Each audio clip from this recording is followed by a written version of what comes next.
In a world flooded with information, but scarce in wisdom, where superficial answers disguise themselves as absolute truths and algorithms predict our preferences before we even know them, critical thinking emerges as the essential beacon to navigate contemporary complexity. It's not just about thinking well, but about developing the ability to question the apparent, to interrogate our own certainties, and to hold multiple perspectives without succumbing to the intellectual comfort of premature conclusions. True critical thinking is a silent rebellion against the tyranny of the obvious. It is that uncomfortable yet liberating moment when we realize that many of our own ideas are actually unexamined loans from our cultural, educational, or social environment. As philosopher John Dewey pointed out, critical thinking does not begin with answers, but with a felt perplexity, with that fertile unease that drives us to look beyond appearances. The essence of this skill lies in its double paradoxical movement.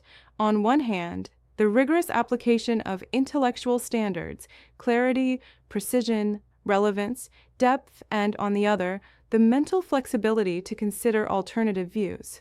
It is the balance between healthy skepticism and creative openness, between methodological doubt and the ability to commit to provisional conclusions when the evidence warrants it.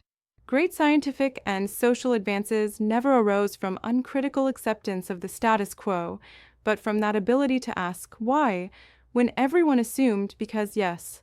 In the contemporary professional realm, where extreme specialization threatens to create experts who know more and more about less, critical thinking acts as an antidote to disciplinary myopia. It allows connecting seemingly disparate knowledge, identifying hidden patterns in data, and anticipating non-immediate consequences of decisions. A longitudinal study from the University of Cambridge revealed that the most effective leaders are not necessarily those with the greatest technical knowledge, but those capable of exercising critical judgment in the face of complex and multidimensional problems. However, cultivating this skill requires confronting our own cognitive biases, those mental shortcuts that the brain takes to save energy.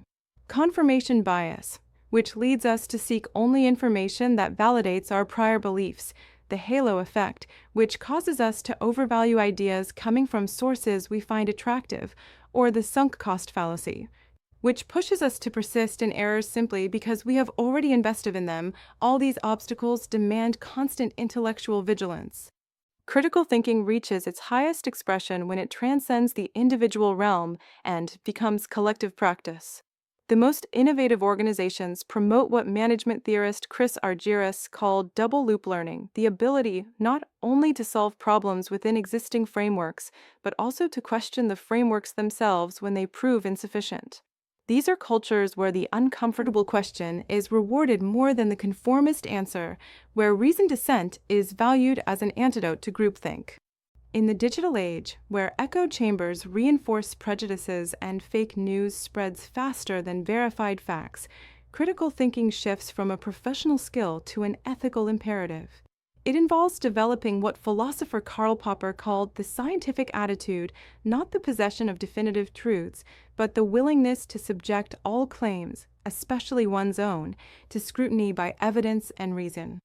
More than a set of techniques, critical thinking is above all an existential stance, the courage to dwell in uncertainty, the humility to recognize the limits of one's own knowledge, and the insatiable curiosity that keeps asking questions when others have already stopped.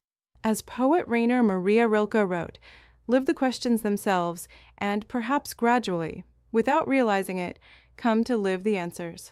In a world that demands simple solutions to complex problems, this ability to sustain complexity without succumbing to the temptation of simplism can be our greatest strength.